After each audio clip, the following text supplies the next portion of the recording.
Well, good afternoon, and welcome to the National Fallen Firefighters Connect series. My name is Ian Bennett, and I'm the National Local Assistant State Team Coordinator for the National Fallen Firefighters Foundation, and we appreciate you taking your time and spending an hour or so with us today. A little bit about how we're doing business. There won't be any other videos other than myself and Chief Price doing the presentation today. If you have any questions, comments, we won't have the mics activated. We have the chat function up, and you can just go ahead and send it to me. It'll come straight to me and I'll get those on to Chief Price as time permits. A little bit about the program we're doing today. So when a line of duty death occurs, department personnel go through some unique experiences based on the position they hold at the time. And only someone that has been in that position and been through those experiences can truly relate to that. So with that being said, the National Fallen Firefighters came up with the Uniformed Outreach Program.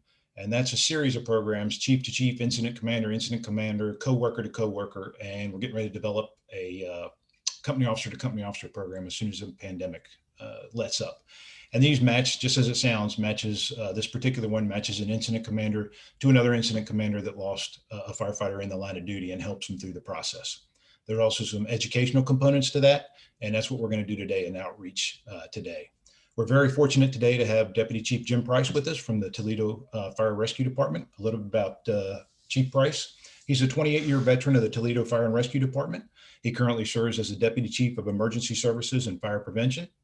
At the time of the incident, he was assigned to field operations as a battalion chief. Chief Price has a bachelor's degree in public safety studies from Siena Heights University, a master's in executive fire leadership from Grand Canyon University, and is a graduate, 2015 graduate of the National Fire Academy's Executive Fire Officer Program.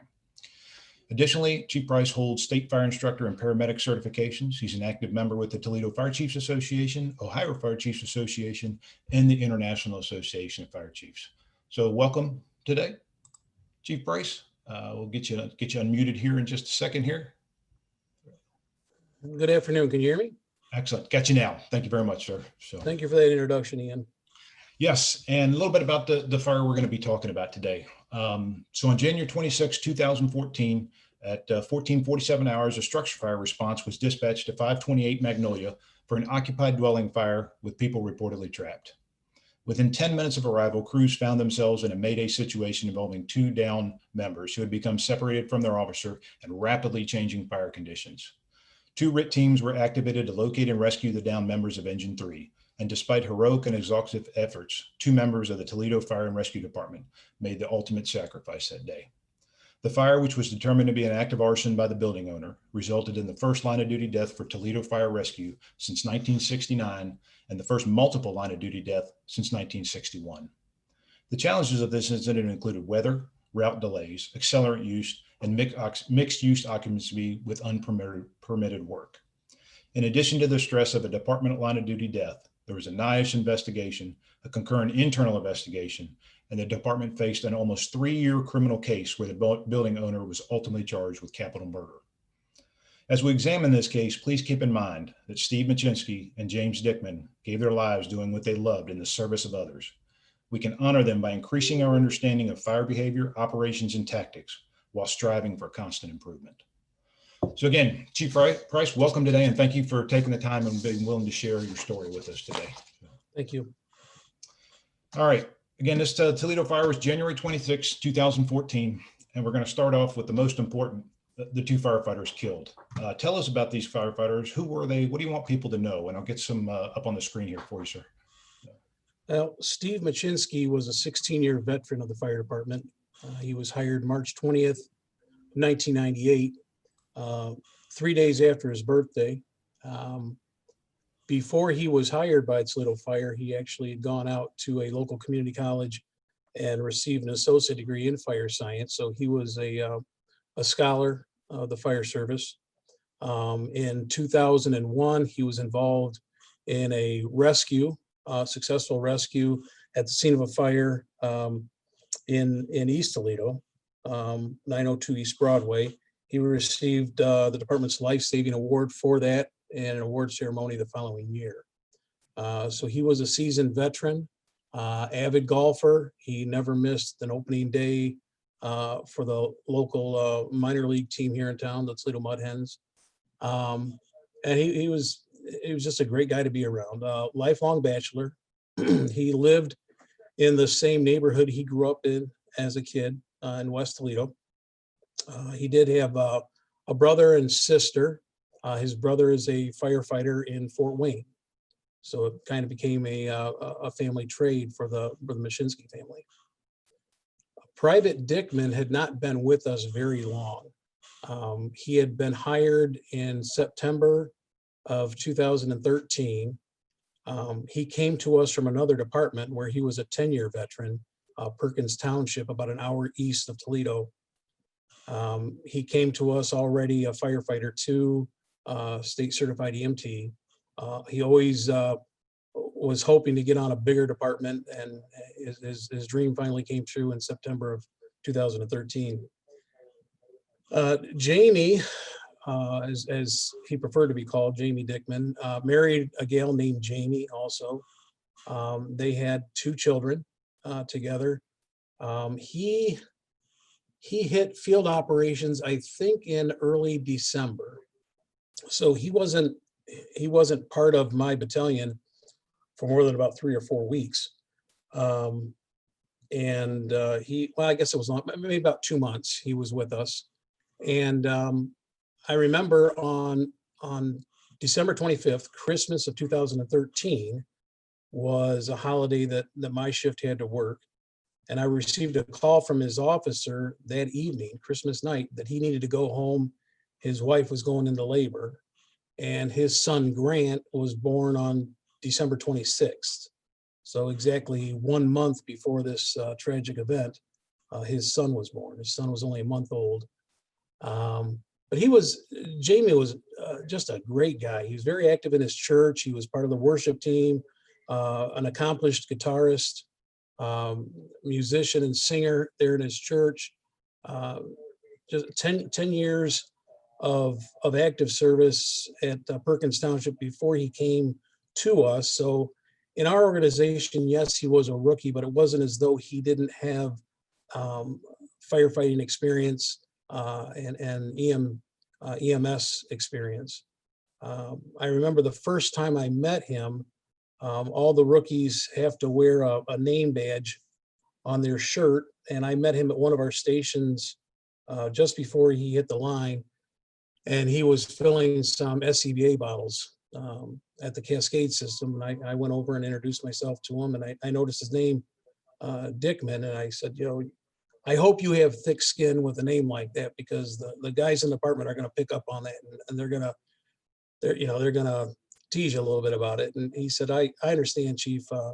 I've been in the service already for 10 years. So yeah, just a great all around guy, good sense of humor, took his job seriously. And the 2 of them are greatly missed. They've left a hole in our department. Even now, 6.5 years later. Thank you very much. And again, a reminder, if you have questions as we start go through the presentation in the chat mode, send them to me. And as time permits, I'll get them to Chief Price. So, all right, Chief, tell us a little bit about the day of the incident. Well, the winter of 2013 to 2014 was a harsh winter, at least here in Northwest Ohio. In looking back, I cannot remember a time previous to that where the meteorologists and the weather forecasters referred to that winter as a polar vortex, and it was referred that way continuously throughout that winter that started kind of early and seemed to hang on a lot longer than most for us. So January 26th, we were about midway through the winter season. We'd already had a lot of snow, a lot of ice, a lot of wind-driven events, very cold temperatures. I remember some of the propane companies were saying that they could not fulfill some of their obligations with their customers. And on this particular day, it was a Sunday. And in the firehouse, Sundays in January usually mean NFL playoff games. So that's what we were planning on doing that day. My crews had been working really hard up to that point. And I know they were tired of the winter.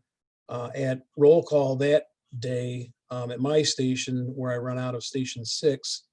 I told the guys, hey, take a break today. I'm going to do the cooking. So I had made them breakfast. We had finished lunch.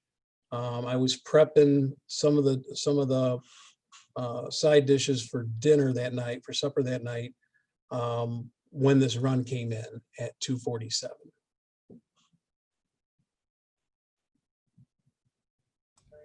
Okay, we got some pictures here that we'll to go through. If you can just walk us through the pictures here. I'll share Okay. the screen here. All right. This is the structure itself. If you see there on the corner, there's a white pickup truck. That's Magnolia Street, and the convenience store on the corner is 528 Magnolia, and that entire building shares the same address, 528 Magnolia. Where the fire actually occurred was on the opposite end where those overhead doors are. That's where the fire was, so that faced Huron, and throughout the operation of this incident, I referred to the Huron side as the Alpha side.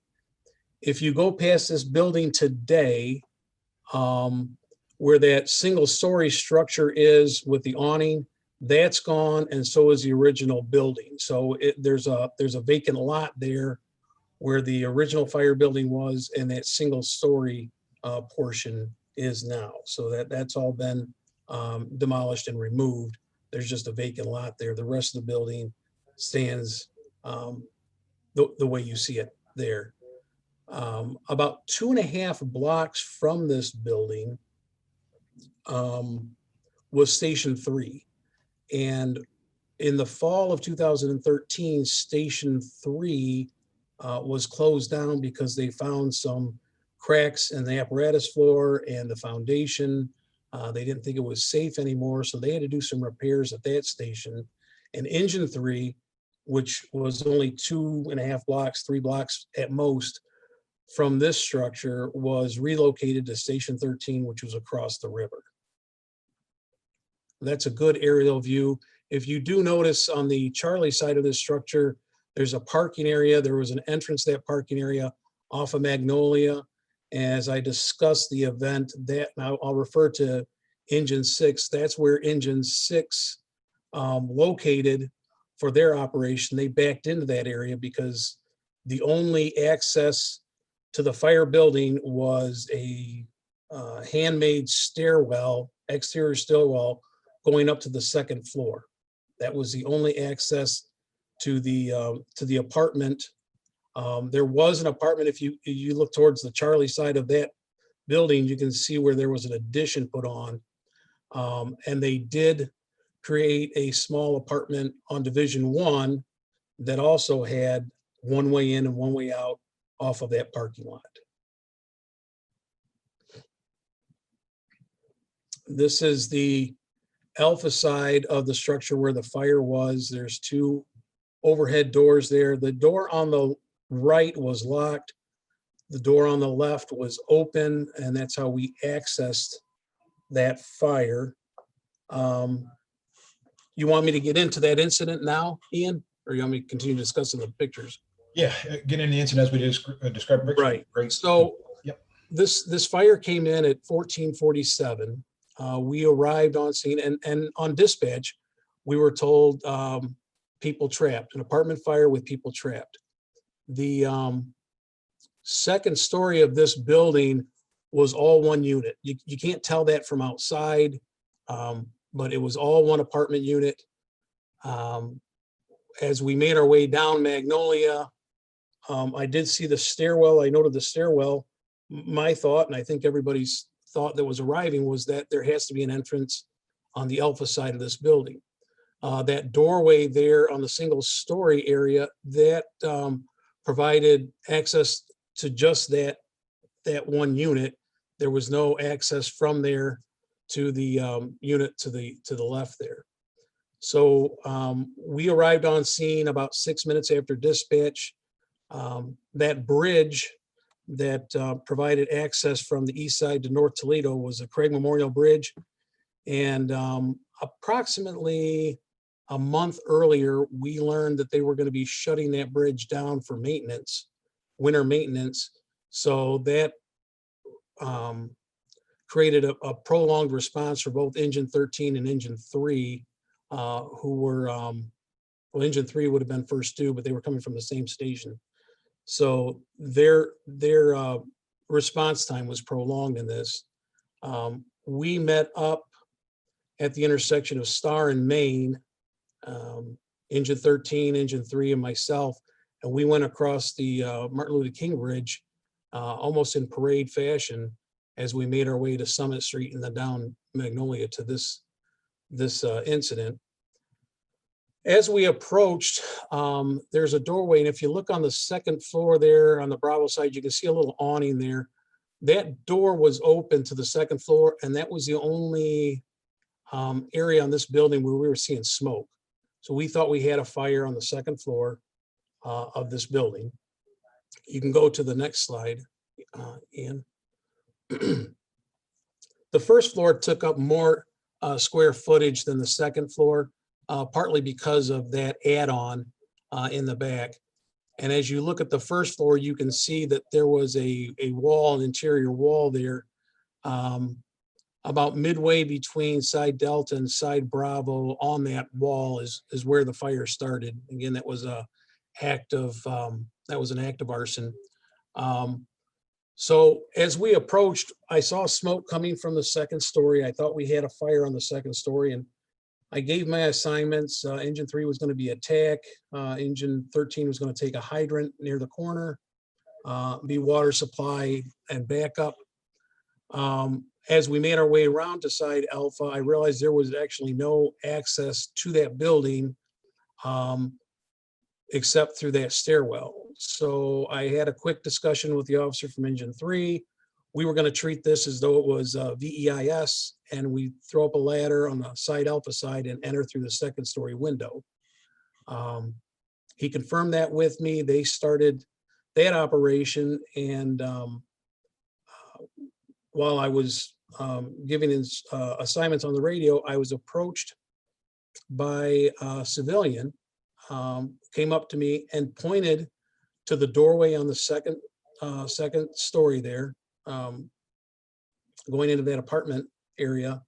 He pointed to that door where the smoke was coming out and said, "Chief, that's my apartment there. My apartment's on fire."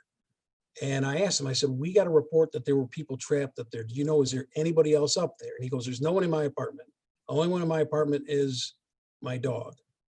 And the way he stated that, again, there were a lot of things happening, and I couldn't spend a lot of time talking with him, but just the way he stated that, when he said, "There's no one in my apartment," I thought perhaps this second store area, second floor area, was possibly broken up into more than one apartment.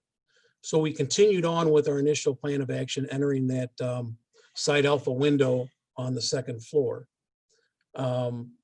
There is video footage that became part of the court action of this gentleman coming up to me. I was not knowingly, but I was within the camera angle of their surveillance camera when I was talking to this gentleman, and you can see him pointing up. You can see me discussing things with him, and that was admitted in court as evidence of that conversation, because there's a lot of questions about why we went to the second floor when the fire was on the first. And as we didn't know the fire was on the first, all evidence pointed to a fire on the second floor. The gentleman told me, "That's my apartment. My apartment's on fire." We were still acting under the premonition that there were people trapped. So that's kind of the way we laid things out to begin with. When I realized there was no access on the Alpha side of this building, I directed Engine 6, who was my third due engine, to back down that driveway, which just led to a parking lot. I thought it was perhaps an alleyway, but it was just a parking lot. To back down there and to set up, we were going to use them as a secondary pumping engine for this fire because the only access was that stairwell. So that's kind of how things set up. Now, we did have a fourth engine in Toledo. We have 4 engines and a ladder and a chief and a life squad that are sent on a first alarm assignment. Sometimes they will substitute the 4th engine for a heavy rescue if there happens to be one in service and in close proximity. But for this incident, there were 4 engines sent. I made my 4th engine, engine 17, our RIT crew, and then dispatch supplemented the initial assignment with a 5th engine because engine 6 was responding without its rescue unit. And on that particular day, the officer was riding the rescue unit. The officer on the seat of engine 6 was a 4-year veteran. He was an acting officer, and he was the senior member of the crew. So the other 2 members on that particular apparatus had like 2 or 3 years on. So I was trying to be cognizant of the fact that I had somebody, a crew in the back that wasn't highly experienced. As I look through the time frame here on this fire, we arrived at 14:53, reported at 14:57 that I had spoken to one of the occupants who told me there was nobody else up on Division 2. I sent engine 6 to the back side of the structure where the stairwell was, and made them another pumping engine. 1500, the officer from engine 3 asked to charge the line. They were in position. They had ascended the ladder. And 1501, less than a minute later, the officer from engine 6 reports that they've got water on the fire. So I was thinking from that point, okay, we've got 2 inch and 3/4 lines in operation. Engine 3 has an uninterrupted water supply. I've got to get my supplemental engine, which was engine 19, around the block to get a water supply for engine 6. The hydrant was only about, it was within one hose length of that engine, so about 100 feet away. And probably a more seasoned driver would have been working at that. But again, I was dealing with somebody who'd only been on the job about 3 years. So I wanted to give him the resources that he needed to get a water supply established. As you look at the second floor picture there, I've got X's drawn there. That's where the firefighters were found after we activated RIT. Up towards the alpha side near the window was where firefighter Dickman was found. And in the back there is where firefighter Machcinski was found. The officer bailed out of that Delta door. He had explained in his communications that as they walked past that Delta door to get to where they thought the seat of the fire was, he mentioned to his 2 crew members, all right, we've got a doorway here. This is our way out. If things get a little bit tough up here, we can always go out this way. We don't have to go to the window. He said he never received confirmation from them. He assumed that they had heard him, but in our investigation, we found out that they probably didn't. The lieutenant from engine 3 also stated that when he got up onto the 3rd floor and was pulling hose in, he said visibility was a little hazy, and heat was almost non-existent. And he thought that the fire was towards the back of the apartment. As we progress through this, at 1501, they've got water on the fire. At 1502, RIT announces that they are in place. They announce to the interior crews the means of egress are a doorway on site Delta and a window on site Alpha. I had directed the truck to open the roof. I wanted to have a coordinated attack.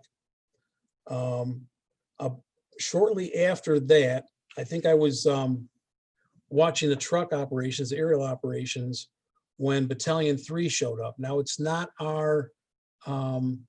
it's not within our policy and procedure to send 2 chiefs to a fire. I know a lot of departments do. This particular chief was Chief Hack. He had been promoted out of Station 6, where he had worked for me. He'd been on the job about 24 years, and very well-respected, well-seasoned individual. He was only a chief for about a month, maybe a month and a half, when this fire came in. And he came over from Battalion 3 just to observe and to see, what was going on. So I had a face-to-face with him and directed him around the Charlie side. Actually, it wasn't a face-to-face. We're about a half a block away. I saw him walk up, and I said, hey, go around the back, Chief, and take the Charlie side and give me a report what's going on there. As you could see from that aerial view, that previous aerial view, there was really no good single place where I could position myself to see everything that was going on here at this scene. So it was helpful to have another chief officer there in the back. Shortly after he assumed his position, he stated that we had fire on that back addition.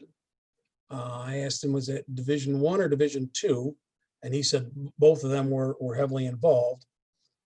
Told me that Engine 6 was just making its way to the doorway. They had ascended the stairs. And while I was talking to him, there was a mayday that was transmitted. Now, so this is at 15:03. We've been on scene approximately 10 minutes, 10 minutes and a few seconds. When we train for maydays, we talk about, who, what, where, or who, what, where, or a lot of people have other acronyms for trying to get this information across the radio. And you assume that you're going to have radio contact with your down people, that they can give you valuable information of where they are, what resources are needed. In this particular incident at 15:03 and 43 seconds, the mayday that was transmitted, and they went back and traced it back to firefighter Dickman's radio, it keyed up and all you could hear was "mate." That was it, a single syllable. That's all you could hear. I didn't perceive it. Dispatch didn't perceive it. My officer on the RIT team came over and asked me about the sudden buildup of smoke on the Charlie side that Battalion 3 had informed me of. I was getting ready to pull everybody out. He said, "Hey, Chief, did we just miss a mayday?" I said, I didn't hear a mayday. He said, I think we might have a mayday here on the fire ground. So this all happens in rapid succession, all right around 15:03. And I decided, let's get everybody out. And about 10 seconds after that, the officer from Engine 3 rolls out of that side delta window there from the second floor. There's a landing there right by the roof of that single story building. And he rolls out and he does "mayday, mayday, mayday." I asked for emergency traffic, and he lets me know that he's missing 2 firefighters. They're both down. So I activate RIT. I think you can move on to the next slide, and I'm not sure. Yeah. So this is just a schematic here of the second floor. So he rolls out of that door. I activate RIT, and dispatch at this time is supposed to give me a second alarm. That never happened. About 15:04, Engine 7 comes in service. They were a few blocks away on an EMS incident that they had finished up. They heard this. They assigned themselves along with Rescue 7, who was coming in from a third incident, EMS incident. They arrived, and that was all the help that I received. Dispatch, I don't know what happened there, but they never fulfilled the second alarm. I will send an extra engine, an extra squad to manage this incident. When the mayday was declared, I got the information from the officer of Engine 3. I verbalized over the radio, Battalion 3, I'm going to manage the Mayday. I need you to take over fireground operations, but we're going to keep this incident on channel 4. I know some people are of the thought that you need to break up the incident and put fireground operations on one channel and keep the Mayday on the existing channel. I didn't want to do that because we had limited resources, and really, in one way or another, everybody potentially could be involved in this rescue. We've got 2 down firefighters. When Engine 7 arrived, I made them my second RIT team. Engine 17 was already packing up, getting ready to go in through that exterior stairwell there on site Delta. Engine 7 got on scene. Officer Ron Kay, Lieutenant Ron Kay, he came up to me. I gave him a brief lowdown of what we had, a brief summary of what's happened. I said, there's somewhere on Division 2, according to their officer. They were, let's see, trying to find my timeline here. I directed Engine 7 to assist as soon as they got on scene. That was at 15:09. Engine 17 was already on Division 2. Engine 7 accessed Division 2 through that window and that ladder that was set up. Engine 19, in the meantime, they got a hydrant established, a water supply established for Engine 3. I'm sorry, Engine 6. The truck shortly after that informed me that due to heavy smoke conditions, they couldn't make the roof. The wind was out of the southeast, which would be coming from the Charlie side towards the Alpha side. And we were knee deep into a rescue operation here. The other thing that I wanted to describe, once a fire is deemed a working fire, we're supposed to get a life squad, which is 2 paramedics, an ALS unit from the county EMS system. They were all out of life squads at this time. So we got a private ambulance sent to us. And I'm not knocking private ambulances. They came with 2 paramedics. But our team, our crew that responds with life squads all the time is not read up on how their ambulances are equipped or where everything is located on there. And that became an issue later on then. So we're at about 15:10 now. The search is underway. At 15:12, I get a report from Engine 7, who's my second RIT team, stating that they've got heavy heat conditions. They're trying to do a quick search. They wanted an oriented man at the front window. They're just not finding anything. Well, when this thing flashed on that second story, there was a drop ceiling, and that drop ceiling came down, and there's a lot of metal and tiles and debris now that's covering the area. It became very difficult to search. If you want to move to the next slide there, Ian. Yeah, go back one. So this here is after. This is what the scene looks like after we found our firefighters, our downed firefighters. And the reason I know that is because the ladder going up to the window there has been removed, and that was there during the operation. These are just photos that I got off of the local media from their pages. So there, we activated RIT for this search at 15:06, 15:07. And we got another RIT team there at 15:09. Our first firefighter was found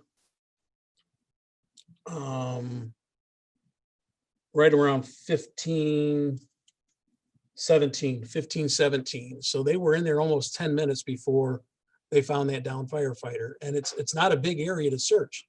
There was just so much debris up there. They were having a difficult time. They went up with a hose line. I know Engine 17 had a hose line. Engine 7 used the existing hose line that was up there. Conditions just deteriorated so quickly on us. And I'll get into that when we do the investigation. So they got, and firefighter Dickman, who was found near that window, he was found first. And they found him and they brought him out, ushered him off to the waiting ambulance, private agency ambulance, started treatment and got him to the hospital. They found firefighter Machcinski at, let's see, they came out at 15:21 because they were out of air. So I sent engine 19 in to do a search, and they found 15:24. It looks like, yeah, 15:24 they found, or 15:25, they found the second firefighter, which was Machcinski, and he was found further back there in the building on Division 2. So things just, they just digress so quickly on here. And despite the fact that we were on a hydrant on side Alpha, we were establishing a water source on side Charlie.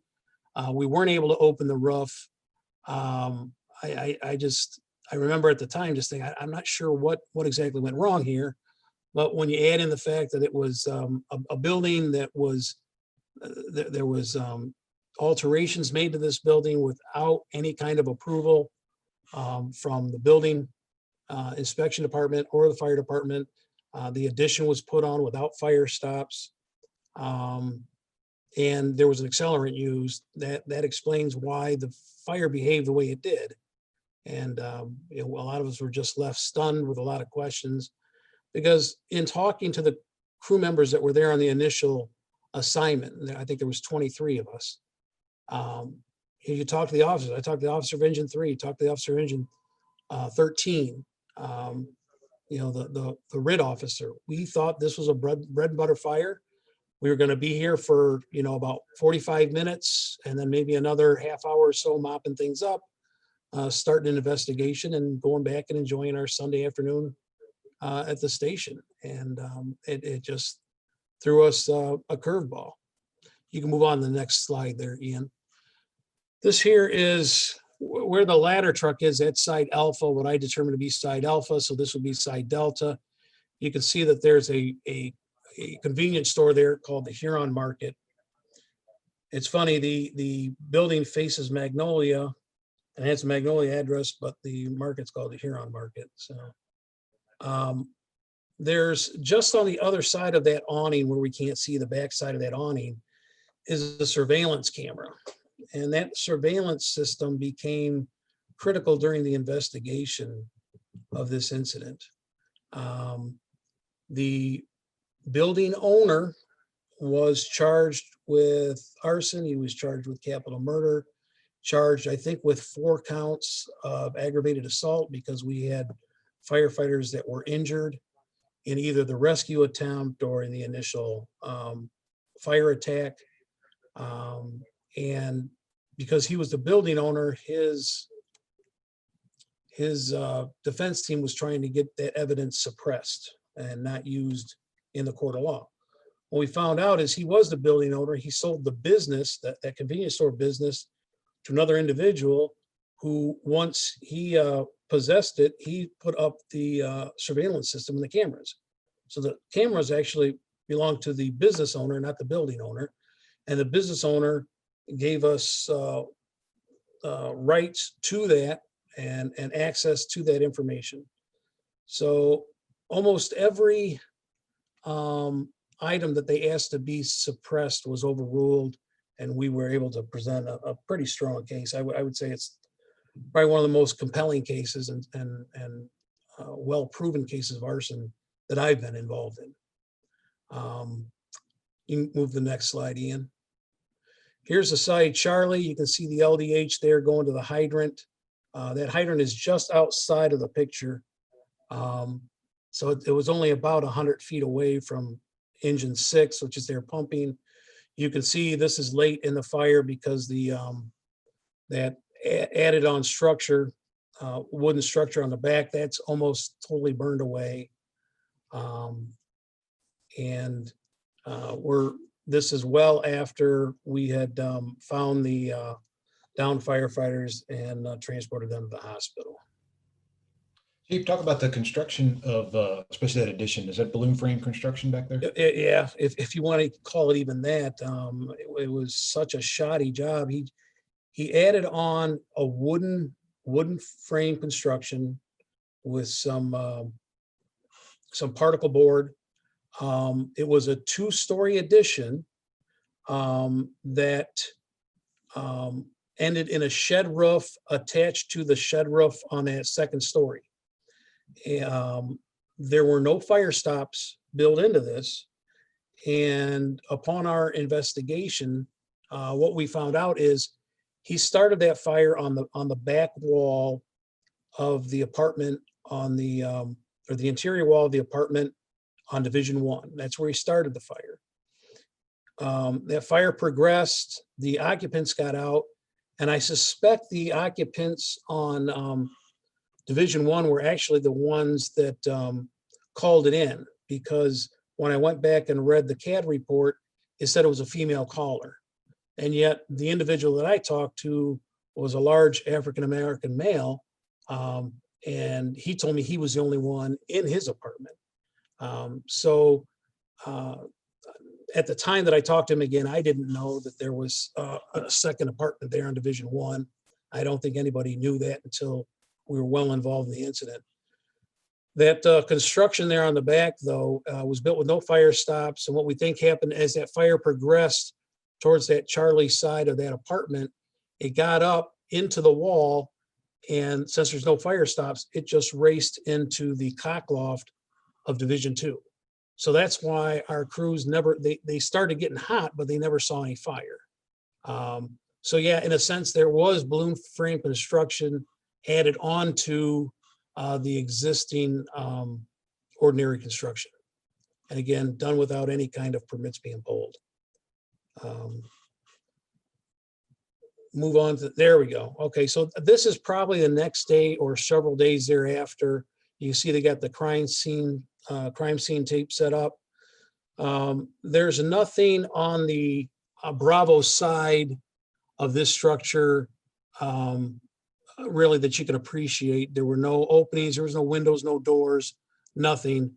I kind of was scolded in the final analysis of this because I didn't do a 360. As I drove down Magnolia, I could see the back side, I saw the front side, and I set up operations on this side. At one point during the rescue operation, I did walk down past the Bravo side, and I didn't see anything there that would help us in finding the downed firefighters.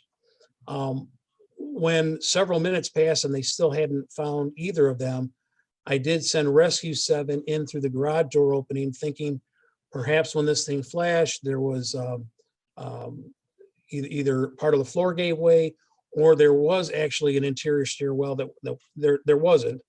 But at the time, maybe there was an exterior stairwell that was concealed by a closet door or something, and they sought refuge there and fell down the steps. So I sent that crew in. That garage was absolutely loaded and cluttered. And when the officer from Engine 13 told me that, hey, we do have fire on Division 1, I asked him where. He said it was on the back wall at the ceiling level. And when he said that, we were both thinking the back wall was the back wall of the structure. We didn't realize that there was an interior wall, but in fact, that's exactly what it was, an interior wall where the fire started. And because it had burned so long, the only thing that was burning was like the top plate of the wall. So we thought it was probably burned down if the fire still was on Division 2. So there was just a lot of strange factors at play here during this fire. Let's see what the next slide is. I had mentioned earlier in this presentation, Lieutenant Ron Kay. Lieutenant Kay is a safety officer now for the fire department. And he was, at the time, he was about a 24-year veteran, 25-year veteran of the department. I think, in fact, he was a week away from his 25th anniversary now that I think about it. He's also the chief of a neighboring department, Washington Township Department, to the northeast of Toledo. We have it borders Toledo, and we have an active automatic aid agreement with them for responses. And you can see there on his face, he's just, despondent over this whole thing. As many of our crew members were. He was the officer on Engine 7. I want you to notice the way he's wearing his hat. The ambient air temperature was about 19 degrees at this time. We had a wind direction and a wind speed of between 15 and 20 miles an hour at this time during the incident. Steady winds at 10 and gusts up to 20. And he's not covering up his ear. His left ear, he burned while searching for those downed firefighters. And that's why he's wearing the hat the way he is. He became one of our cases for the aggravated assault that we pinned on the arsonist. Next slide. This is Brett Langston. He's still on the department today. He works in the maintenance shop now. He and I got sworn into the fire department the same day. He'd spent most of his career, probably the first 23 years of his career at Station 17, which is a very busy engine house. He was part of the initial RIT team that went in, and you can see on the look at his face, we hadn't, at least 2 generations of firefighters had gone by before we had a line of duty death. We just didn't know how to handle it. And it was, to say it was emotionally taxing is an understatement. It was just overwhelming on many of our members here in Toledo. And the look that he has was the look that I saw on many of the faces of my responders that were there that day. When shortly after I got PARs from everybody, when they found firefighter Dickman, I asked for PARs for everybody. I was relieved on scene by the deputy of operations. By that time, all we had to do was mop up a fire because we had most of it out. Many of us were just in a state of shock. Many of us were, for lack of a better term, just emotionally numb over the whole thing. I left the scene and went to the hospital, where I found out that both of our members had succumbed to their injuries.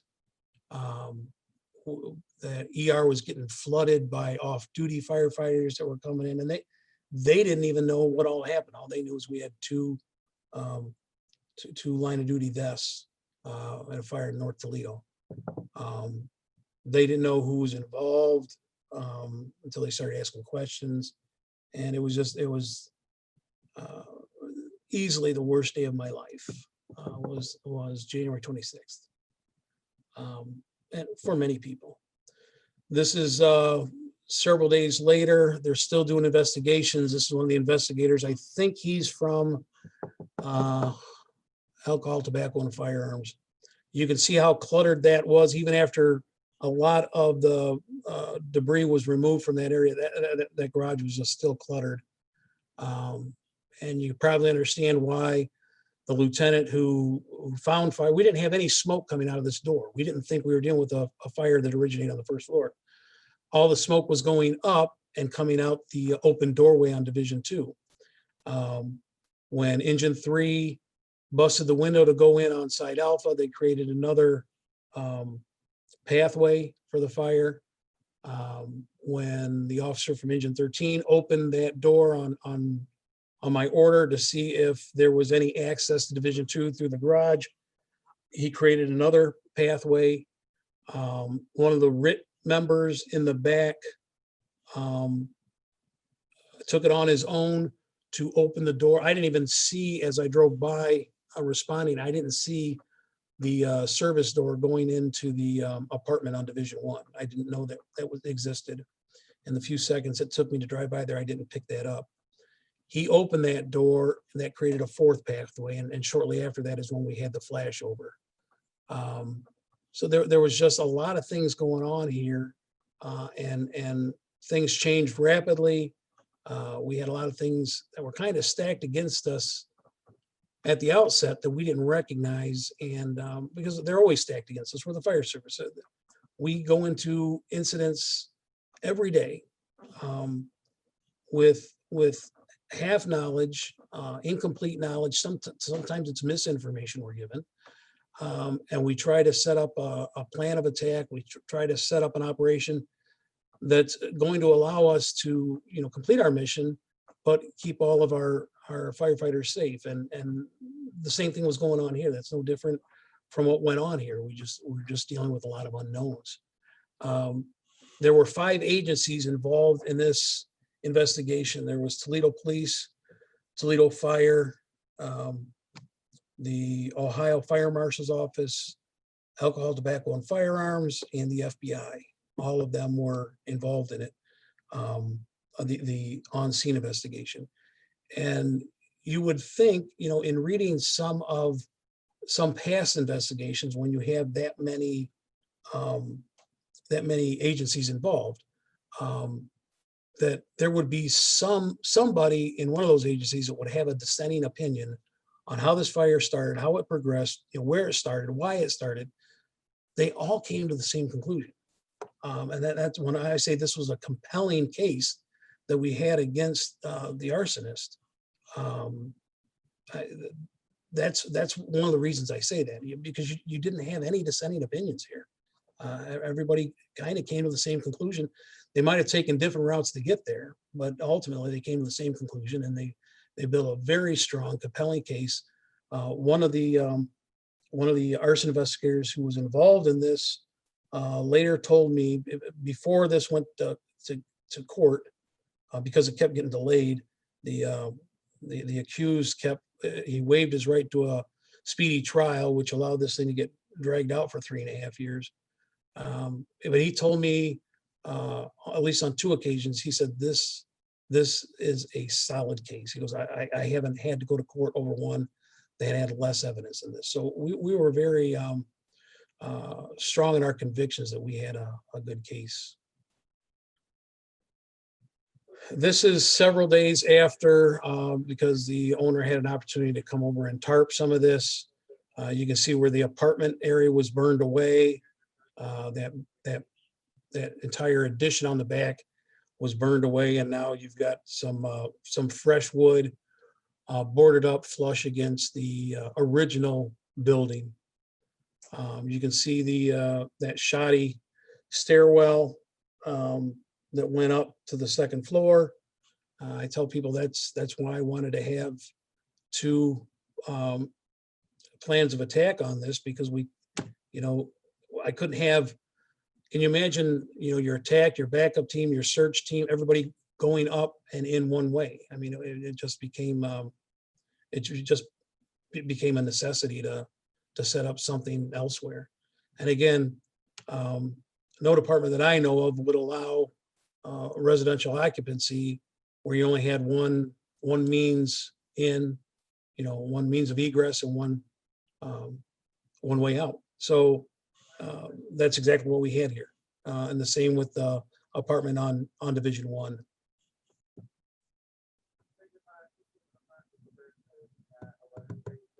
All right, thanks for that in-depth analysis of the fire, Chief. That was very good. You kind of mentioned some of the things you were experiencing. You want to highlight anything you experienced as the incident was unfolding? Yeah, well, while it was unfolding, it was a little bit nerve-wracking, because you expected certain results. I had people telling me, "Oh, I got water on the fire." You expect to see the fire die down. You had various members coming up to you, pointing things out to you. I had a ladder crew that was unable to get the roof. There was a lot of things, why is this thing unraveling so quickly like this? But after it was done, the feelings I had, that came in at 2:47. I was relieved at the scene. I shouldn't say relieved of duty. I was relieved at the scene by a deputy chief. I went to the ER. I was probably there till about 8 at night, talking to a few people, many people, offering their condolences and trying to comfort me. I was still in shock, just numb from the whole incident, sad, extremely depressed. I went back to the station to fill out my paperwork. Another chief came in off duty and says, "Hey, you just go home. You're not fit to work anymore." He relieved me. I had a second chief came in that didn't realize that the first chief had arrived. He goes, "Hey, I'm just coming in to help you out here, you know." So the second chief actually finished my report for me and left the narrative open for me to fill out. On my way home, I live about a half hour from where I worked. I called up a couple of the officers, you know, on my personal cell phone to see how they were doing. And, you know, I don't think I slept the first 48 hours post event.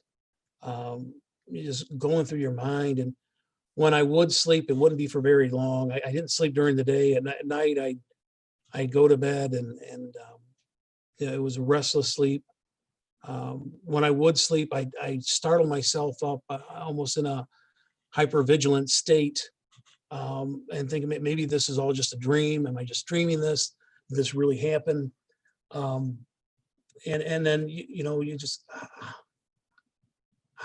is there anything I can do to undo what's been done? You know, you go through those, you start feeling, you know, feelings of inadequacy.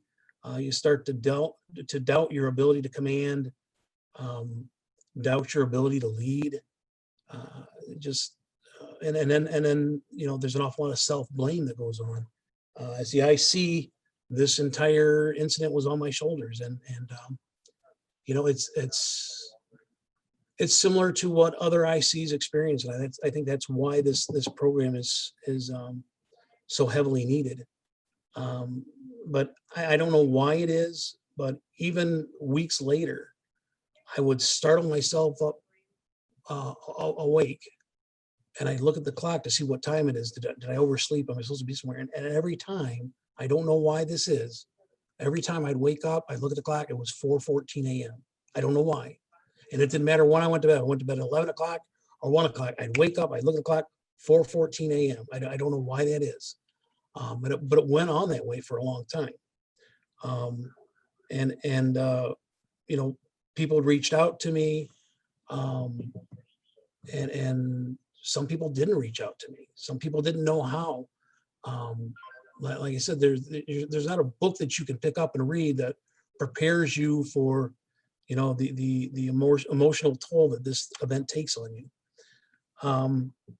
But one person who I'd like to mention that reached out to me was an assistant chief from Cleveland, and I'm trying to think of his name. It'll come to me.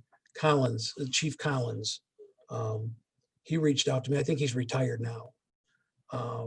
And we had a lieutenant on the Toledo Fire Department who had relatives on Cleveland Fire Department, and through that pathway, he was able to get my number.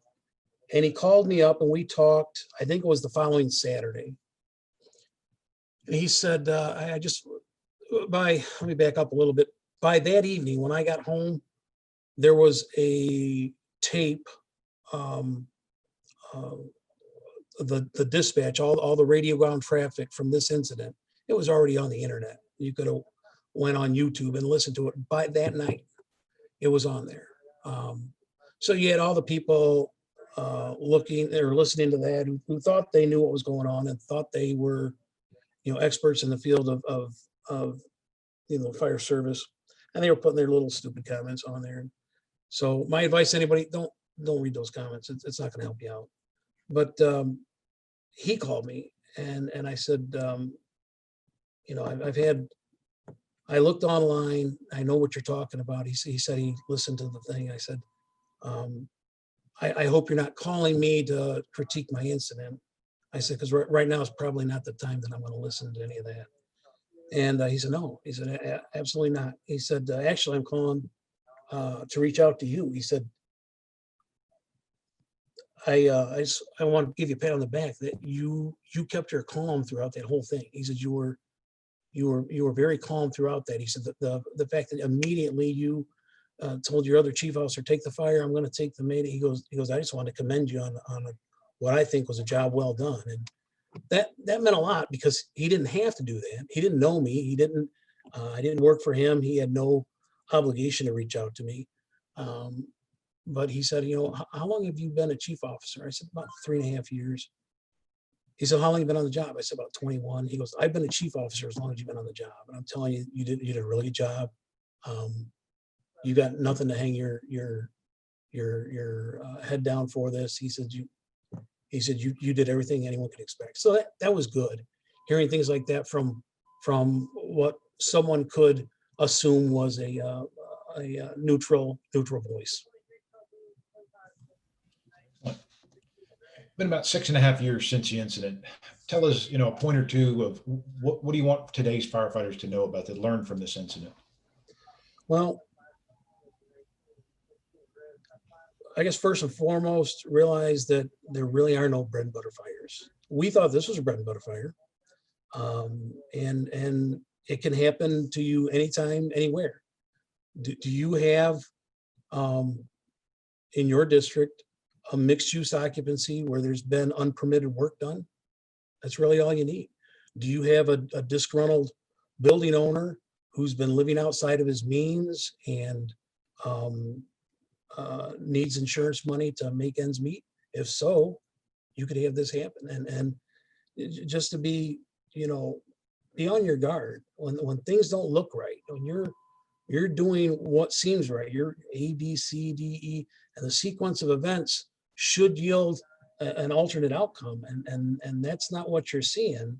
Be very wary of this. Don't be afraid to pull your crews out. You can always go back in. Train on the Mayday drills. This could happen to you. Train on what happens. What do you do when the downed firefighter can't tell you?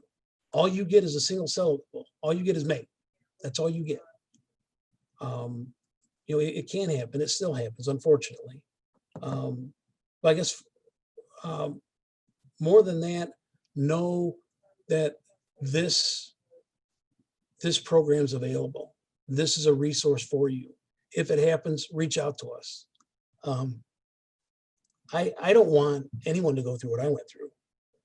And I'm sure that feeling is echoed through the other 21 or 22 ICs that helped to found this program. Nobody wants someone to have to go through that and to live that. We say, don't walk alone. We don't want any of our brothers or sisters to walk alone. So I guess that's the message I have. And it's interesting that the bread and butter term you use, Chief Wilkins in Philadelphia last month used the same thing.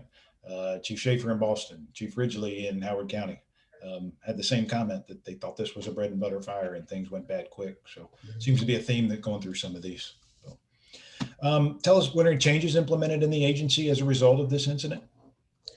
Well, a number of changes. Just prior to this incident, maybe 6 months prior to this incident, the fire chief made a decision to get rid of our full-time safety officer. We used to have a safety officer that responded to every incident. The rationale behind that was, well, we only have one safety officer. If we have simultaneous incidents come in, we've got an extrication on the South Toledo, we got a fire in West Toledo. That safety officer can't be in two places at once. So they sent every officer, captain and lieutenant, through like a 4-hour safety program. It was an abbreviated safety program. The problem with that approach is not everybody has the same level of passion for safety that your committed full-time safety officer does. That was a situation here. We didn't have a safety officer. So by procedure, I'm supposed to assign the first officer as safety. Well, he was doing an unconventional move, something similar to VEIS. He had a rookie with him. I thought it was a safer operation to keep that officer with his crew.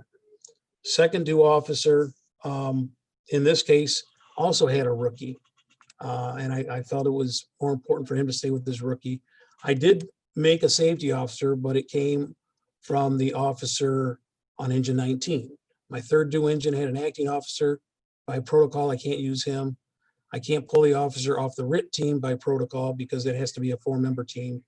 So I didn't have the ability to create or to fill that position until my fifth engine arrived, and I didn't make that officer the safety officer. So we went back to a full-time safety officer. We also took a long, hard look at our Mayday procedure. And, there were some drops on the side of dispatch. They didn't assign me a second alarm. So we worked with dispatch to get some of that shored up. We also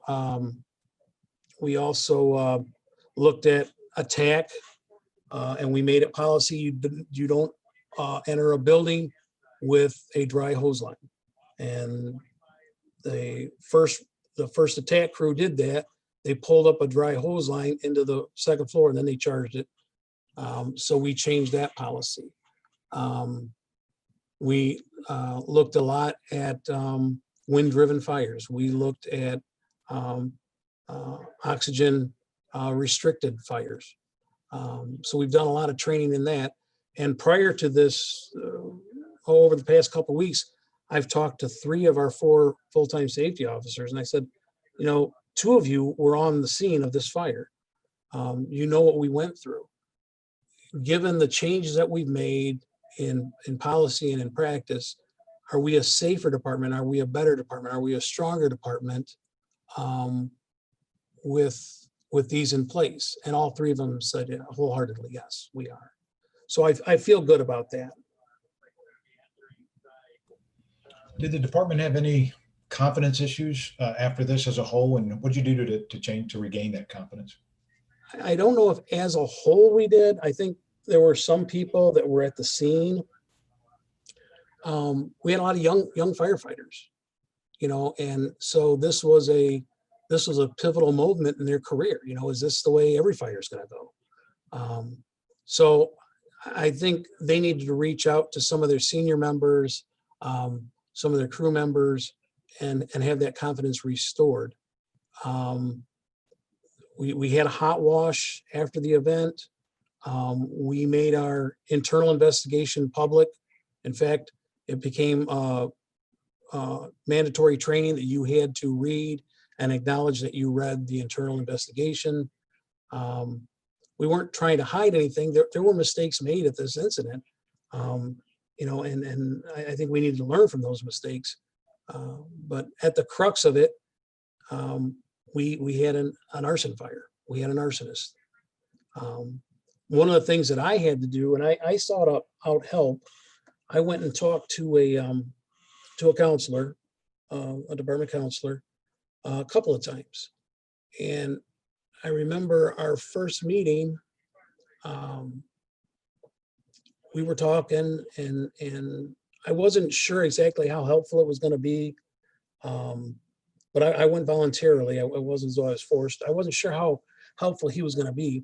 And I shared with him, I said, I just want you to know I've already composed my resignation. He goes, well, you haven't turned it in yet, have you? I said, no, it's sitting on my laptop at home. I haven't even printed out. I said, but I have composed my resignation because I questioned my ability to lead after this. I questioned, I just had a lot of confidence issues. And he said, this emotional event that you had, this is a life-changing event, a life-altering event, and you should not be making decisions about your career under these kinds of situations. So if you've got that letter, tear it up or give it to me and I'll tear it up. He said, this is not what you want to do. And he gave me some good advice. He said, what you're feeling and understanding, he goes, I would think that would be a selfish thing for you to do, because whether you know it or not, whether you recognize it or not, your members need you as much as you need them. So if you quit, you're bailing on your members. And that resounded with me, that resonated with me. So I went home and I deleted my composed message. But the other thing he told me is, he said, Jim, you just got to get back on here. You got to get back on. You fell off the horse. You got to get back on. You got to see if you can lead. You don't know if you can. I understand that, but you've got to go back. You've got to get in. And I didn't take any time off. I had the following 2 tours off just because they were scheduled vacation days. But I didn't take any administrative leave or anything like that. And he was right. I needed to get back on. Unfortunately, up to that point, I worked in a very busy fire district, and Battalion 1 was always, in any given year, it was always the busiest. And I would have, in a month's time, I'd have probably 4 to 6 working fires a month. After this event, I didn't have another working fire from July 26th, from January 26th to July 4th. July 4th, I had to work that. I went almost 6 months without a working fire. And when you're trying to prove to yourself, I can do this. I can do this. I can lead. I can run a fire.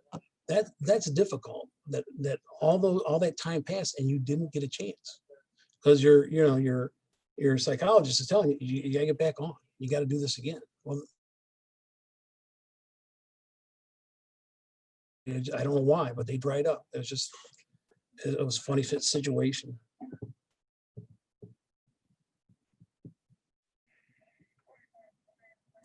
Talking about how to deal with these situations, you mentioned reaching out to the resources such as like the incident commander. What other advice could you give to officers or firefighters that may have to deal with a line of duty death of their own? Reach out to one of us. We've walked there. I know what it's like to sit through a NIOSH investigation. I know what it's like to sit through a court proceeding where the defense attorneys just try to rip you apart and make you look like you don't know what you're doing, or that your tactics were not sound. I think we are always our worst critic. I think that there were people out there who wanted to reach out to me, just didn't know how. Well, they were waiting for me to reach out to them, I guess. Use your support system. I leaned on my pastor at church, and I know not everybody's a churchgoer, but I found benefit in that. Reach out to these resources, EAP that you have. We have, whether we want to recognize it or not, we have support systems built in the fire service, and a lot of times it's your brothers and sisters sitting around the kitchen table with you at the engine house. Don't forget your family. My family was incredibly supportive of me. Something like this could tear you apart if you don't have those support systems in place. And to any chief officers that are listening, I will tell you, I didn't feel, and to this day, I don't feel like the chief of my organization did enough to support myself or any of these other members. Don't be that guy. Don't be that leader. Reach out to them. They need to hear from you that you haven't lost confidence in them, that you're still committed to them, and that you're going to help them through this. That goes a long way. And I can tell you, I had to hear it from a chief in Cleveland. I didn't hear it from my chief. So those are the things. Reach out to us. I'll talk to anybody, anytime, day or night. We had a couple quick questions that come in on the operation itself. One on the operation. Policy before or after, do truck companies search without a hose line? You had mentioned there was a dry hose line we put in. Has the policy changed from obviously a charge line? Do truck companies are able to search without it? What is the current policy? We only have 3 truck companies in the city of Toledo. So usually the task of search goes to one of our engine companies. But yes, they do search without a line routinely, but search usually is conducted concurrent with attack. So but backup also goes in. So backup, depending on the situation, we let the situation dictate. Either backup will back up the search, or they'll back up attack, depending on the layout. It's difficult to set ground rules when you don't know exactly what you're putting. So we do leave a little bit of flexibility in there for the crews, but typically search does not take a line in. One of the things we did change, and it was well after this event, and I was one of the chiefs that pushed for the change. Our RIT team, which is outside, we want them to have a RIT line. There may be a need for your RIT team to have a RIT line, a charge RIT line. So I'm going to say we probably changed that about 3 years after this incident, and that became protocol. I saw another question come across. Somebody was asking about a pass device. the pass device. If we had pass devices, why didn't that alert? The heat from this incident, that flashover, it rendered our pass device useless. The heat damaged it. We thought shortly after that, we thought we heard an explosion. It was somebody's SCA bottle that failed. That's how hot this got that quick. So I saw that question pop up, legitimate question. And yes, that would have helped us key in on their locations. There was no pass devices going off. They were thermally destroyed. One other question: to training new recruits, is there currently any mental health, behavioral health training that goes to your recruits now? We do. That's a great question. When this happened in January of 14. In March of 14, I was scheduled to go back to EFO for year 3. I was halfway done with my EFO. And again, I didn't know if I was going to continue or not. I'm glad I went down. I was surrounded by a bunch of people that were very supportive of me during that time. My year 4, my Keystone project, I wrote a paper on psychological resiliency in the fire service. Now this would have been December of 15 probably September of 15 when I finished that. So it was a year and a half after this incident. But I went to the chief and I said, it's important that we do this. I mean, we have to look at psychological resiliency and mental and behavioral health, just like any other skill on the fire service. And if somebody is struggling with, somebody comes to you as a chief, I'll say, hey, I'm having a real hard time with pump operations. I need help. Nobody bats an eye. You take the guy out, you take a rig out of service and you train him. If they say, hey, I'm feeling overwhelmed mentally, well, we ought to applaud that because you're recognizing that you're getting to that point mentally and emotionally. So, we go out, we have a family day. We've put this into the curriculum. We go out and I talk to the crews. I say, I want a day where I can spend 2 hours with the crews. And I talk to them about who their support system is. I talk to them about the value of, staying grounded in something, maintaining your focus, because there are other things that go on besides the fire service that can impact your job performance. And don't be afraid to reach out to this. I think too many times in the past, we've been very critical of somebody that reaches out. We can't do that anymore. We can't afford to do that. Very good. We have a few more questions and we'll get to them at the end. We're pushing on time here, so I want to get through the rest of your presentation. We do have a couple more slides, talk about the investigation and the arsonist a little bit. So I'll switch over to screen share if you want to walk us through a couple of these slides here. All righty. Okay, you can see the fire's still going on. We still got an active fire going on. This individual in the picture is Ray Abu Arab. He's a building owner. He was the arsonist. I see he's there with a fresh cup of coffee. I talked about the surveillance system there on the corner of the building. When we were able to get the tapes, the videotapes from that, and it was admitted into evidence. You can see him pull up in his pickup truck.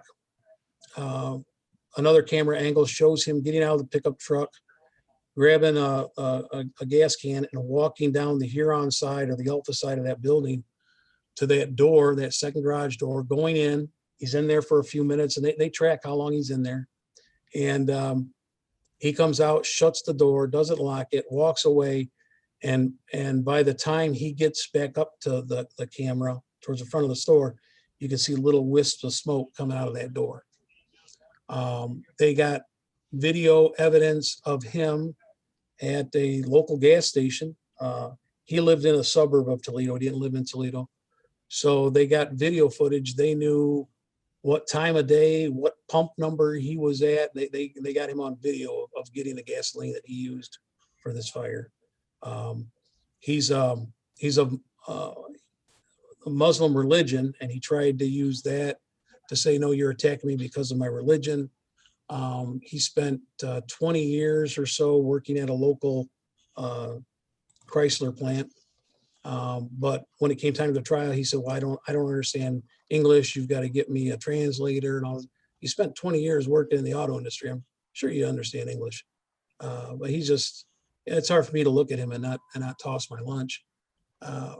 It was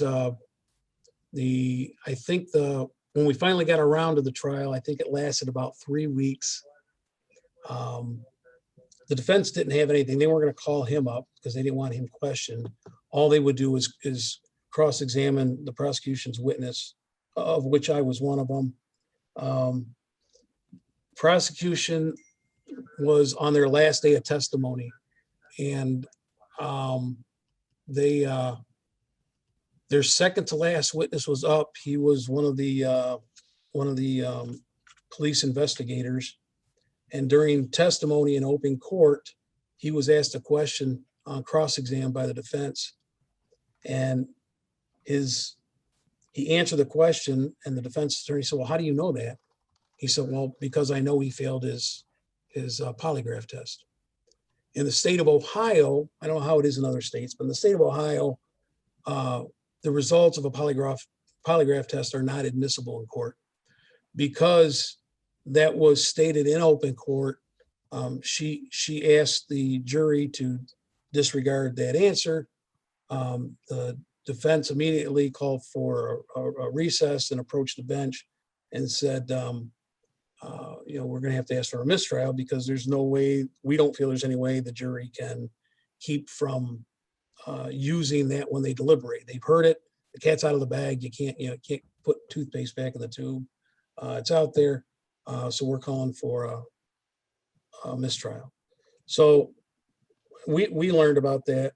Prosecutor called us up and let us know, and we were devastated because we had a very strong, compelling case. We thought, well, if we've got to go through this again, we will. We don't want to. Nobody wants to subject themselves to this again, but we will. We'll go through it again. And in the meantime, they struck a plea deal where I forget what he pled to, but maybe involuntary manslaughter or something. But he ended up getting 20 years minus the time served. So he won't get out of jail or get out of prison until he's like 86 years old or something, 87 maybe.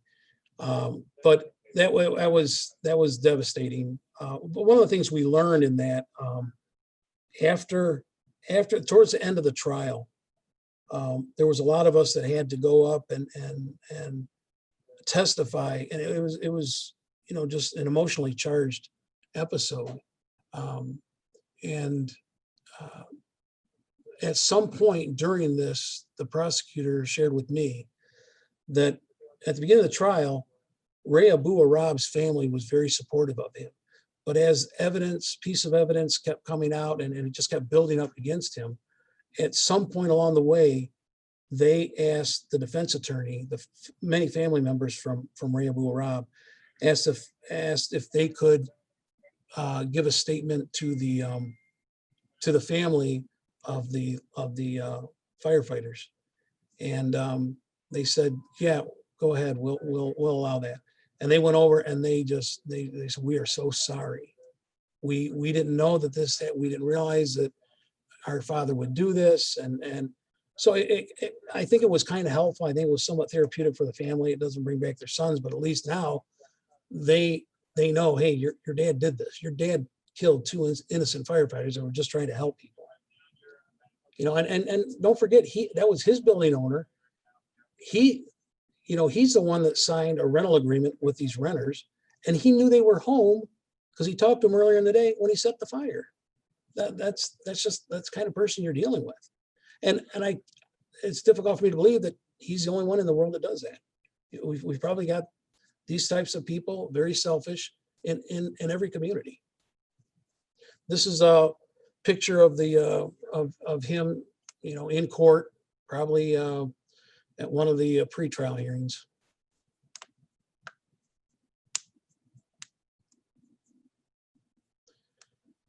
This is a picture of a lot of Local 92 members that are marching down Erie Street to the courtroom because he had his family and his supporters there. We wanted to make sure that Jamie and Steve had their support system and that their family had a support system. And we were there. Not all of us could fit in the courtroom, obviously, But we would stand outside the courtroom, and when they came in, they had to walk past us. The defendant had to walk past us and see us and see the looks of disgust and loss on our face. All right, and then we had a couple pictures of some tributes and some memorials that were done. So. This, I think, was the day of the last alarm ceremony. We acquired the Seagate Center, which is a large convention center, because we knew we were going to have a lot of people. We had firefighters in, probably represented from most every state in the lower 48. These were citizens that were standing outside the Seagate Center with signs, and this is just a small sampling. They were up and down the sidewalk, both sides of the street. It was just a huge outpouring of support from our citizens. They recognize us as heroes even to this day, you know, just great. And that made you feel good. You know, it's unfortunate it took this event for us to see it, but I'm glad that we've got that support. For probably 2 weeks after the incident, the Blade would put, that's the local newspaper, would put pictures in, or the news media would pick them up on just things that people were doing, the support that we had. As I stated, 2014 was a bitter, brutal winter for us, and somebody took some packed snow there and shaped it to look like a grieving firefighter and painted it. So, and you saw tributes like this all over town. Probably the most stirring tribute we have, this is a plaque that's embedded in Station 3, which was regoing some constructive efforts during the fire. I think Midwest was the general contractor for the work done at Station 3. They put this in there. This wasn't part of the bid. They donated this, and you know, to Steve and Jamie from the crew that built this house being Station 3. I thought that was neat. This is a tribute. As I told you, Jamie Dickman, he'd only been with us a few months, but he had a 10-year tenure out in Perkins Township, and this is what they did for him at his funeral service. We had a truck from Toledo. We had a couple of we had an engine from Toledo, a couple of trucks from the other departments out there.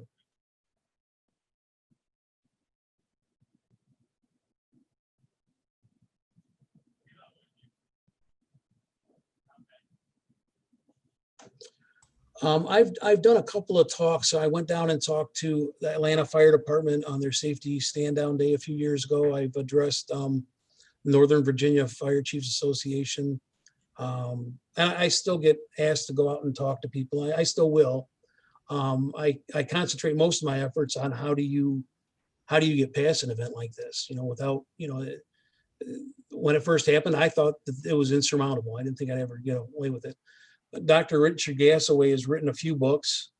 He's considered the father of situational awareness. I think he runs a website called Situational Awareness Matters. And, you know, when he looks at different tragedies and different events that have happened, you know, he's come to this. The people that are involved in these kinds of incidents, they were doing the best they could with what they knew and the circumstances that they were in. And I read that and I said, that's exactly what I tell people. You know, this wasn't a suicide mission. We thought we were going in to save people. We were getting impartial or partial information, incomplete information, and we were trying to set up a plan of action by which we could save people and save possibly a building. And if you think back, and if some of my fellow ICs that are in part of this group, the support group, if you think back, you can say this of every fire or line of duty death that you've been involved in.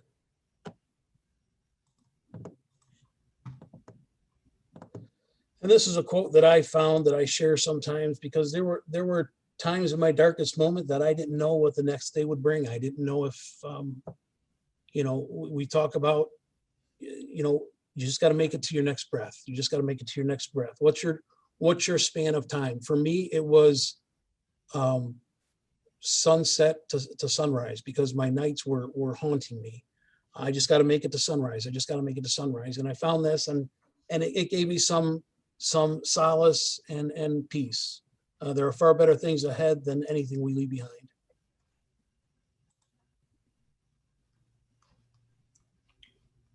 All right. That concludes the majority of the presentation, Chief. Thank you very much. We do have one more piece for, we've been going quite along with like quite a bit of time. We didn't get to all the questions, and I apologize for that. We had a lot of them, and that was really good. Chief, most of the, well, we've had tons of comments on your, thank you for your willingness to share, your willingness to open up about this incident. Truly appreciate it. Bennett, if you want to share my information, you're welcome to. Absolutely. I will talk to anybody. Okay. If it'll help, I'll talk to you. I have a few questions that I'll probably forward to you, and you can respond to, is that since we're kind of out of time.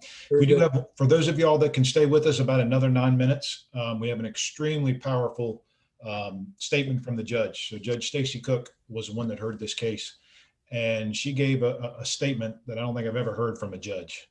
And Chief Price and I looked at it the other day and said, this is very appropriate to close this presentation out.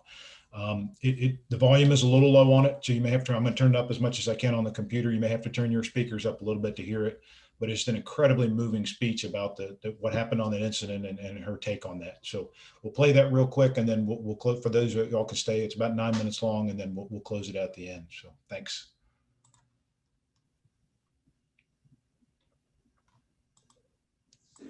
Want to play?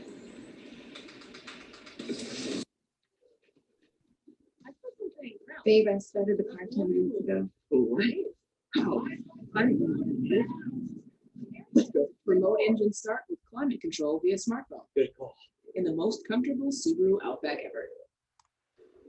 Mr. Abraham, I have reviewed the documents that were provided to me as part of your statement of mitigation.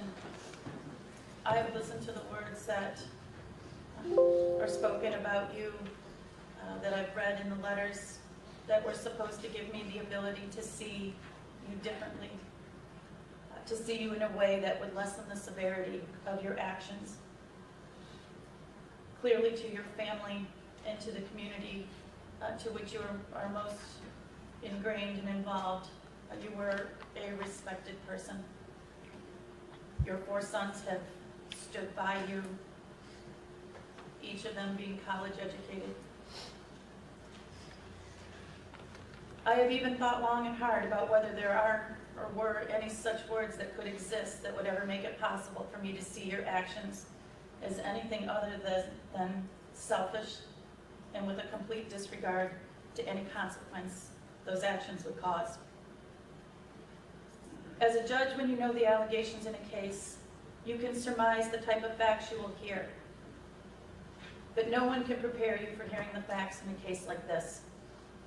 No one can realize the ripple effect of what one person's criminal actions will have on so many people. Throughout this case, I watched the video, I heard the radio voices, I heard the testimony of men and women who woke up on the morning of January 26, 2014, ready to do the job they took an oath to do for our community. Alarm bells rang that frozen afternoon. Firefighters rose to the call without hesitation. They took orders from their command as they swore to do. Without hesitation, we watched the 3 firemen, Private Dickman, Private Machcinski, and Lieutenant Simcoe, enter into a smoking window. They did this on order. They did this to rule out that no people were trapped. And they did this because they swore an oath to our community, to each of us, that they will always, always answer our calls for help. Much testimony was heard about whether better decisions could have been made that day, on the day of the fire, on the fire department's part. I sat within inches of these people as they testified to their decisions. Not one fireman or firewoman hasn't relived every moment of that day thousands of times in heart-wrenching detail. The one thing I am sure of is that there is no textbook fire.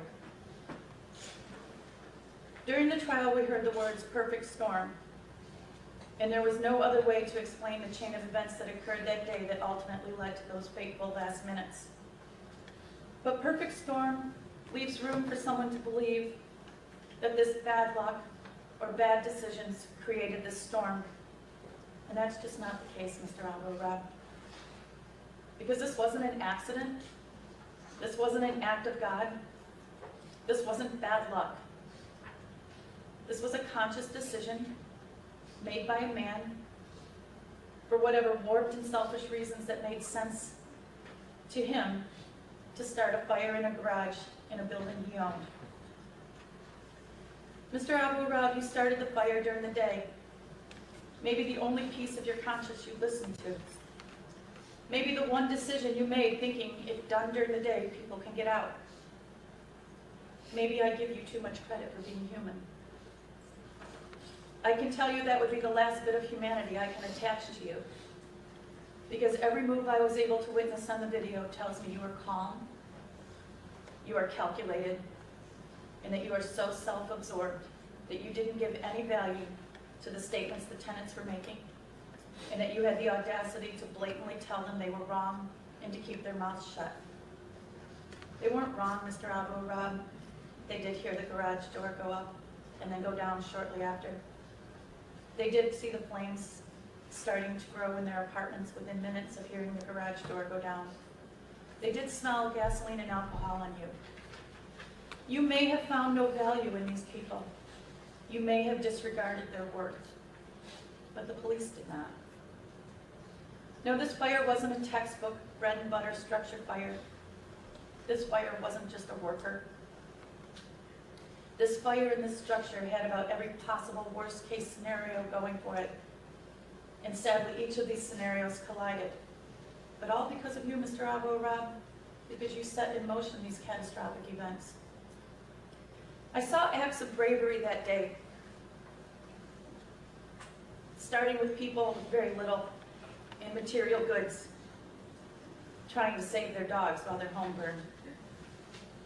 I saw through the videos firemen trying to protect your burning building, willingly entering your burning garage, willingly entering the upper unit where the catastrophic fire event occurred.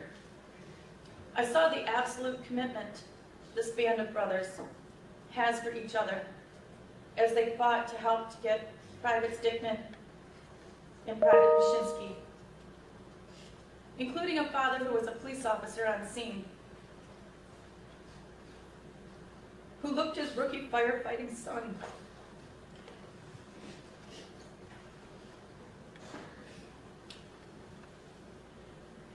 in the face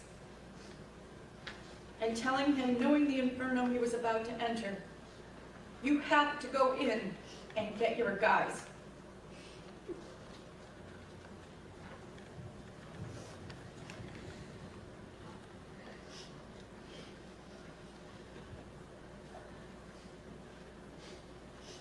This same officer, Officer Dorner, upon the retrieval of the firefighters, jumped in to drive the life squad after he helped prepare IVs for the squad, which is above and beyond his job.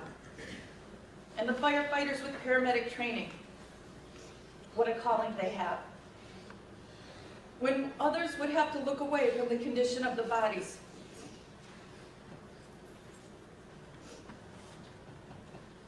these men and women fought with every last ounce of strength to try to revive these men.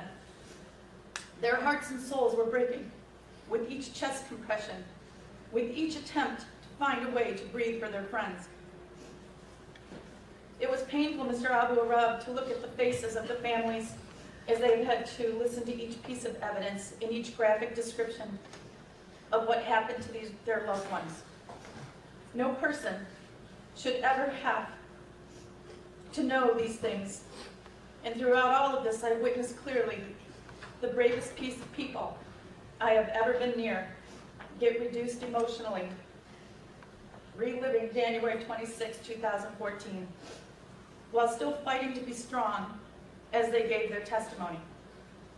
And when testimony was over, I saw one strong hand of a veteran detective pat the leg and comfort of a strong chief as he maintained every bit of composure he had. It seems odd to say that I saw a lot of humanity in the evidence of this trial. People whose actions will be seared into my heart and soul, but none from you, Mr. Abu Arab. I watched to see if I could see an ounce of sadness or remorse for what you set in motion, for the absolute heartache you caused, and I saw none. While this plea agreement was reached in this matter, and I have agreed to accept this plea agreement, which includes a sentencing cap, I want you to understand that no punishment that I can give will ever be enough to make the Dickman or Machcinski families whole. No punishment to you erases the horrors the firefighters witnessed that day. No punishment brings back Jamie Dickman or Private Steve Machcinski. And nothing can match their suffering.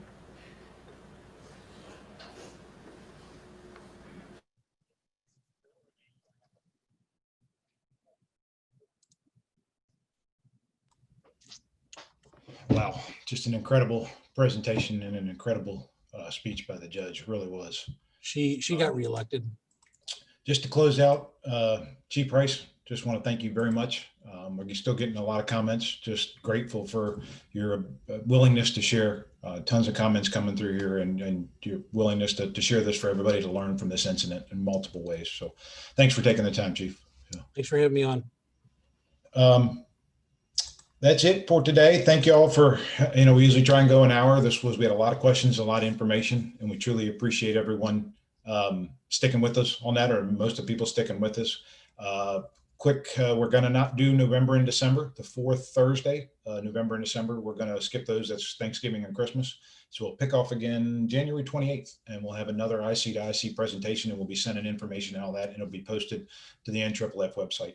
I had some questions here about, is this presentation going to be posted? And yes, it's recorded, and within a week, 10 days, it gets cleaned up a little bit on the recording, and it gets posted to the firehero.org, the National Fallen Firefighters website. So please feel free to share this.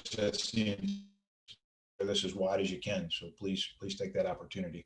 One last plug for the IC to IC program. If you ever need that, find yourself, you go on the firehero.org website, and you can go straight to that. It sends an email to me, and I will put you in touch with one of these, like Chief Price.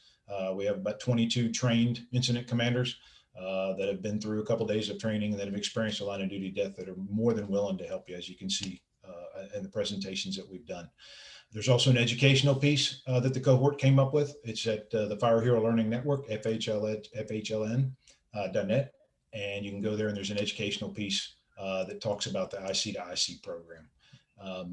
One thing I failed to mention, Chief Price was, and he mentioned he was part of the cohort to develop this program. Thank you, Chief Price, for everything you've done with this. He spent a lot of time with us in Denver and Tampa, and then in between making the program what it is today. So thanks for everything you've done, Chief. So. Good. Well, I do have some questions that I have some emails for that I will forward to Chief Price, and I'm sure he'll get back to you on some of those questions. And I appreciate everybody's time hanging in there. I know it was a long one, but it was extremely well worth it. So, and I hope you all have a great, safe day and have a good couple holidays, and we'll hope to see you in the end of January. So take care and have a great day. See ya.